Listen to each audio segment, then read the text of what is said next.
ಮಳೆ ಕೂಡ ಸ್ಟಾರ್ಟ್ ಆಗಿದೆ. ಈ ಮಳೇಲಿ ಈ ತರ ಸೂಪರ್ ಆಗಿರೋ ರಸಂ ಮಾಡ್ಕೊಂಡು ತಿಂತಿದ್ರೆ ಇನ್ನೂ ತಿನ್ಬೇಕನ್ಸುತ್ತೆ. ಅಷ್ಟು ಚೆನ್ನಾಗಿರುತ್ತೆ. ಈ ರಸಂ ಮಾಡೋದಕ್ಕೆ ನಾನೊಂದು ಪ್ಯಾನ್ ಇಟ್ಕೊಂಡಿದ್ದೀನಿ. ಸ್ವಲ್ಪ ಎಣ್ಣೆ ಹಾಕಿ, ಎಣ್ಣೆ ಕಾಯ್ದಾದ್ಮೇಲೆ ಇದಕ್ಕೆ ಸಾಸಿವೆ, ಕರಿಬೇವಿನ ಸೊಪ್ಪು ಮತ್ತೆ ಜಜ್ಜಿಟ್ಕೊಂಡಿರೋ ಬೆಳ್ಳುಳ್ಳಿ, ಹಾಗೆ ಹಸಿಮೆಣಸಿನಕಾಯಿ ಹಾಕಿ ಚೆನ್ನಾಗಿ ಫ್ರೈ ಮಾಡ್ತಿದ್ದೀನಿ. ಹಾಗೆ 3 ಟೊಮೊಟೊ ತಗೊಂಡು ಚಿಕ್ಕದಾಗಿ ಕಟ್ ಮಾಡಿ ಇಟ್ಕೊಂಡಿದ್ದೆ. ಟೊಮೊಟೊನ ಕೂಡ ಸೇರಿಸ್ಬಿಟ್ಟು ಚೆನ್ನಾಗಿ ಎಣ್ಣೆಯಲ್ಲಿ ಫ್ರೈ ಮಾಡ್ತಿದ್ದೀನಿ. ಟೊಮೊಟೊನ ಎಣ್ಣೆಲೆ ಒಂದು 2 ಮಿನಿಟ್ಸ್ ಚೆನ್ನಾಗಿ ಬೇಯಿಸ್ಬೇಕು. ಅದು ಬೆಂದಾದ್ಮೇಲೆ ನಾನಿಲ್ಲಿ ಸ್ವಲ್ಪ ಅರಿಶಿನ ಪುಡಿ ಕೂಡ ಸೇರಿಸ್ಕೊಳ್ತಿದ್ದೀನಿ.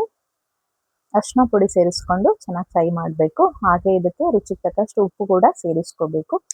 ಟೊಮೊಟೊ ಎಲ್ಲ ಚೆನ್ನಾಗಿ ಸಾಫ್ಟಾಗಿ ಬೆಂದಾದ್ಮೇಲೆ ಇದಕ್ಕೆ ರಸಮ್ಗೆ ಎಷ್ಟು ಬೇಕೋ ಅಷ್ಟು ನೀರನ್ನ ಆ್ಯಡ್ ಮಾಡಿಕೊಂಡು, ಹಾಗೆ ನಾನು ಹುಣಸೆ ಹುಳಿ ತೊಗೊಂಡಿದ್ದೆ ಅದನ್ನು ಕೂಡ ಆ್ಯಡ್ ಮಾಡ್ಕೊತಿದ್ದೀನಿ. ಹಾಗೆ ಮೆಣಸು ಮತ್ತು ಜೀರಿಗೆನ ಕುಟ್ಟಿ ಪುಡಿ ಮಾಡಿಟ್ಕೊಂಡಿದ್ದೆ, ಅದನ್ನು ಸೇರಿಸಿ ಲಿಡ್ನ ಕ್ಲೋಸ್ ಮಾಡಿ ಚೆನ್ನಾಗಿ ಬೇಯಿಸ್ಕೊಳ್ತಿದ್ದೀನಿ. ಲಾಸ್ಟಲ್ಲಿ ಕೊತ್ತಂಬರಿ ಸೊಪ್ಪು ಹಾಕ್ತಿದ್ದೀನಿ. ಜಸ್ಟ್ 10 ಮಿನಿಟ್ಸ್‌ಗೆ ರಸಮ್ ನಿಮಗೆ ರೆಡಿ ಆಗಿಬಿಡುತ್ತೆ. Thank you for watching.